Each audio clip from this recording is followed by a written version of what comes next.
Hello everyone, स्वागत है आपका आपके अपने यूट्यूब चैनल स्टडी विथ राजा साहब में। आज हम फिर से कुछ 15 क्वेश्चन की प्रैक्टिस करेंगे जो कि फिज़िक्स की होगी। तो आइए इसे स्टार्ट करते हैं। हमारा फर्स्ट क्वेश्चन है कि इनमें से कौन सा सही संबंध है, हमें ये बताना है। आपके ऑप्शंस हैं A vector L equal to vector R into vector P, second option है L equal to vector R dot vector P, third option है L equal to vector R cross vector F, और fourth option है कि L equal to vector R dot vector F. हमें ये बताना है कि इनमें कौन सा सही है। तो आपका राइट आंसर हो जाएगा option A vector L equal to vector R cross vector P. ठीक है, जहाँ पे एल जो है हमारा वो कोणीय संवेग है, पी रेखीय संवेग है और आर जो है वो लंबवत दूरी है।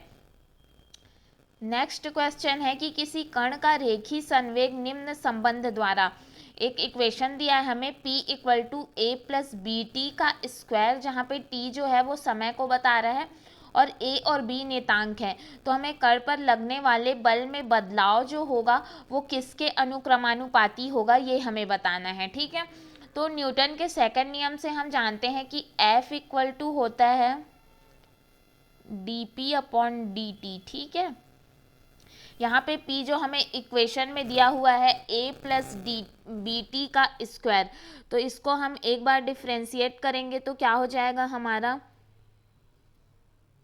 P इक्वल टू जो दिया है हमें a प्लस बी टी का स्क्वायर, इसका डिफ्रेंशिएट करेंगे ये हो जाएगा हमारा dP upon D T equal to a का 0 हो जाएगा, 2bt स्क्वायर का हो जाएगा, bt स्क्वायर का हो जाएगा 2bt।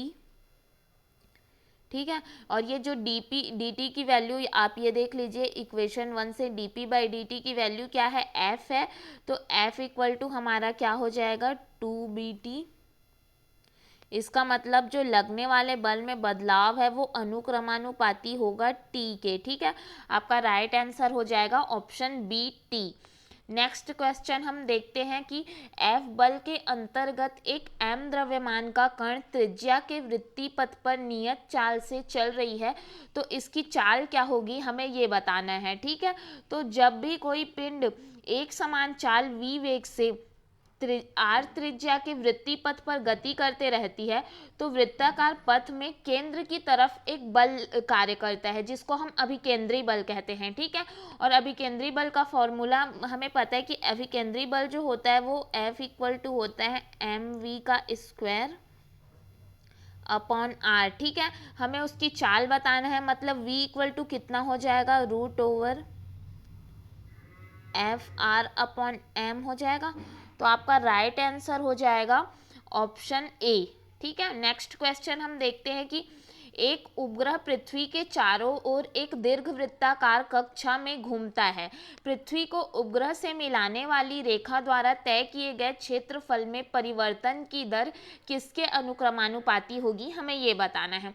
तो जो उपग्रह और उपग्रह मतलब ग्रहों के लिए जो नियम दिया गया था वो केपलर के द्वारा दिया गया था, और केपलर के तृतीय नियम के अनुसार हम जानते हैं कि किसी ग्रह का जो परिक्रमण काल t होता है वो t का वर्ग जो होता है वो अनुक्रमानुपाती होता है उस ग्रह की सूर्य से औसत दूरी, मतलब उसकी त्रिज्या जो r होती है उसके घन के अनुक्रमानुपाती होता है। ठीक है, मतलब ये हो जाएगा। अब हमें ये बताना है कि t को अगर हम निकालेंगे तो उसकी वैल्यू क्या हो जाएगी, r⁻³ अपॉन 2 हो जाएगी। इसका मतलब जो आपका राइट आंसर हो जाएगा वो ऑप्शन 3 हो जाएगा। ठीक है, नेक्स्ट क्वेश्चन हम देखते हैं कि पृथ्वी से प्रक्षेपित किए गए प्रक्षेप्य के लिए निम्न में से क्या ऐसा चीज है जो हमेशा नियत रहेगा। आपके ऑप्शंस हैं ए संवेग, बी गतिज ऊर्जा, सी वेग का ऊर्ध्वाधर घटक या डी वेग का क्षैतिज घटक। तो इसमें जो होता है कि कोई भी वस्तु को जब हम प्रक्षेपित करते हैं, ठीक है, तो उसको हम प्रक्षेप्य कहते हैं, और किसी प्रक्षेप्य के गति को दो अलग अलग समकालिक गतियों के घटक के परिणाम के रूप में हम लिख सकते हैं। ठीक है, दो घटक इसमें हमें प्राप्त होते हैं। एक जो होता है वेग का क्षैतिज घटक होता है, जिसको हम एक्स घटक भी कहते हैं, जो कि पूरे गति के अवधि काल में स्थिर रहता है। ठीक है, एक्स घटक जो रहता है हमारा वो स्थिर रहता है। एक्स मतलब कौन सा घटक? क्षैतिज घटक। एक्स इक्वल टू क्षैतिज घटक जो रहता है वो हमारा नियत रहता है, पूरे अवधि में, गति की पूरी अवधि में स्थिर रहता है। दूसरा हमारा होता है वाई घटक। वाई जो होता है हमारा ऊर्ध्वाधर घटक होता है, ऊर्ध्वाधर घटक होता है, और जिसका मान क्या होते रहता है? परिवर्तित होते रहता है। ठीक है, यहाँ पे क्वेश्चन में आपसे पूछा गया है कि प्रक्षेपित किए गए प्रक्षेपी के लिए कौन सा, क्या जो चीज़ है वो हमेशा नियत रहेगा। तो आपको यहाँ पे जो डी ऑप्शन है वो राइट हो जाएगा कि वेग का जो क्षैतिज घटक होता है वो हमेशा नियत रहता है। ठीक है, नेक्स्ट क्वेश्चन हम देखते हैं कि यदि पृथ्वी सिकुड़ करके वर्तमान जो उसकी त्रिज्या है उसका 1/3 गुना कम हो जाती है, तो हमें गुरुत्वीय त्वरण का मान बताना है। तो पृथ्वी की त्रिज्या कम होने पर क्या होगा? जो गुरुत्वीय त्वरण जी का मान है वो घट जाएगा।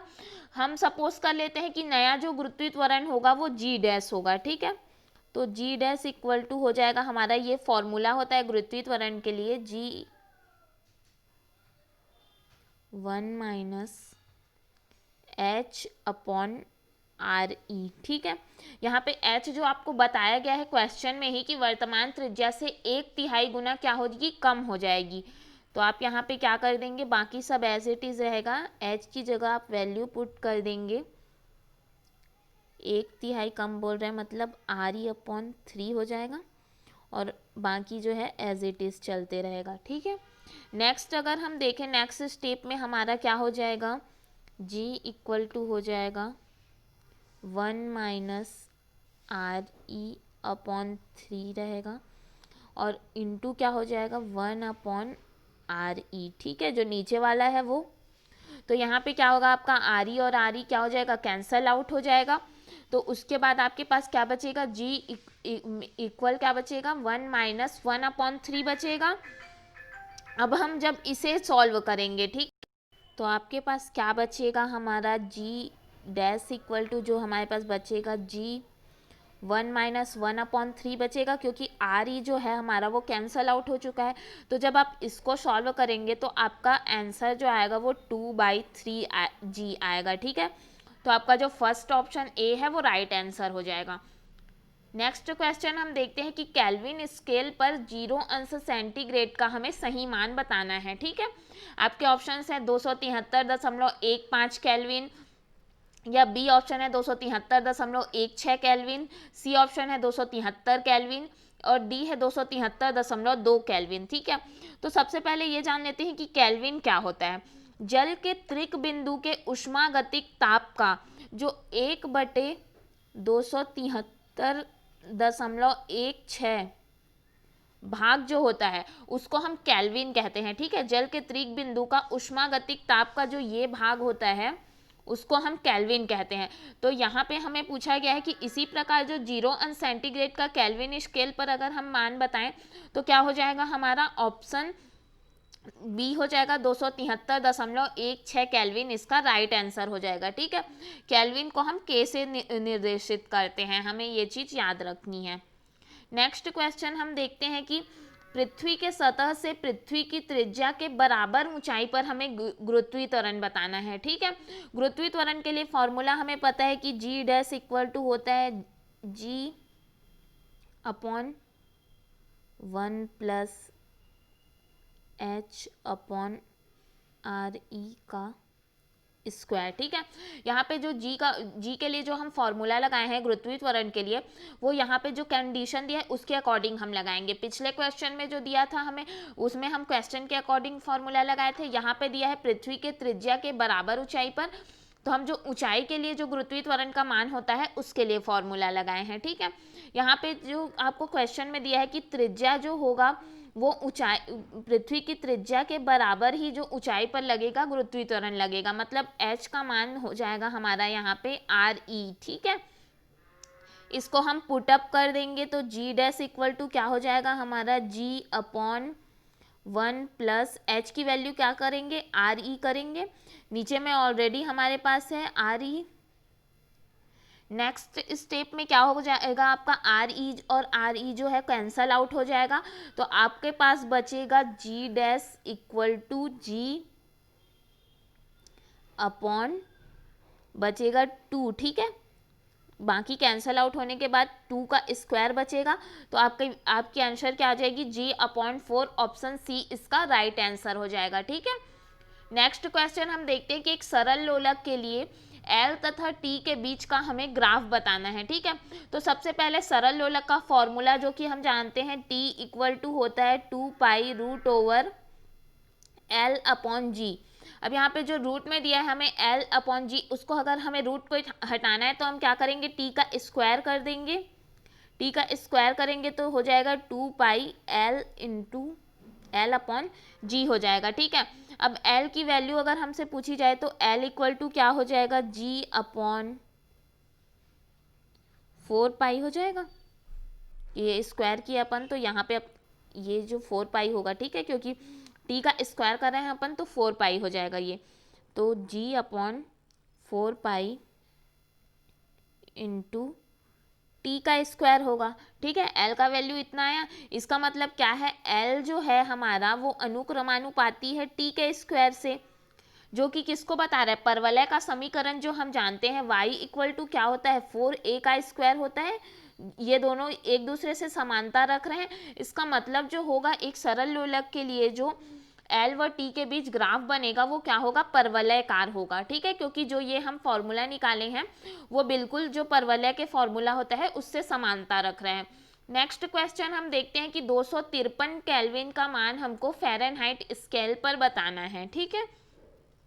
मतलब यहाँ पे जो फॉर्मूला लगेगा वो वाला लगेगा, जब हम केल्विन का मान फ़ारेनहाइट में चेंज करते हैं तो जो फॉर्मूला लगती है वो फॉर्मूला लगेगी यहाँ पे। ये हो जाएगा k minus 273 divided by 5 equal to हो जाएगा हमारा f माइनस 32 अपॉन 9, ठीक है। यहाँ पे k की वैल्यू आपको दी गई है क्वेश्चन में 253 केल्विन, तो उसको आप पुट कर दीजिए, बाकी सब एज इट इज रहेंगे।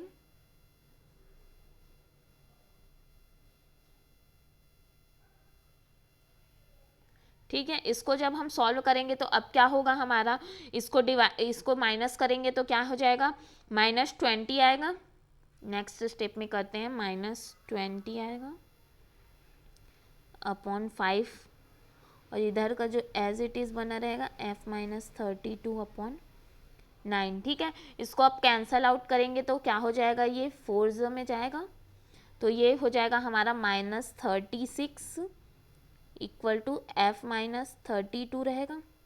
हमें किस में बताना है, फ़ारेनहाइट में बताना है, तो f की वैल्यू क्या हो जाएगी हमारी 32 माइनस 36, मतलब f की वैल्यू क्या हो गई, -4 हो गई। तो अगर हम इसकी वैल्यू देखें तो क्या हो जाएगा, आपका फर्स्ट ऑप्शन इसका राइट आंसर हो जाएगा -4 डिग्री फ़ारेनहाइट, ठीक है। नेक्स्ट क्वेश्चन हम देखते हैं कि किसी पदार्थ का तापमान 27 अंश सेंटीग्रेड बढ़ाया जाता है तो केल्विन स्केल पर यह बढ़ोतरी किसके बराबर होगी, हमें यह बताना है। तो यहाँ पे क्या बोल रहा है, अंश जो है अंश सेंटीग्रेड में बढ़ाया जा रहा है और हमें जो मान बताना है वो केल्विन स्केल पर बताना है, मतलब केल्विन में बताना है, ठीक है। तो इसके लिए जो फॉर्मूला लगाएंगे वो हम सेंटीग्रेड टू केल्विन में जो चेंज करते हैं तो फॉर्मूला लगती है, वो फॉर्मूला लगाएंगे, C-0 अपॉन हो जाएगा 100 और इक्वल में हो जाएगा हमारा, केल्विन में हमें चेंज करना है तो K माइनस 273 अपॉन 100, ठीक है।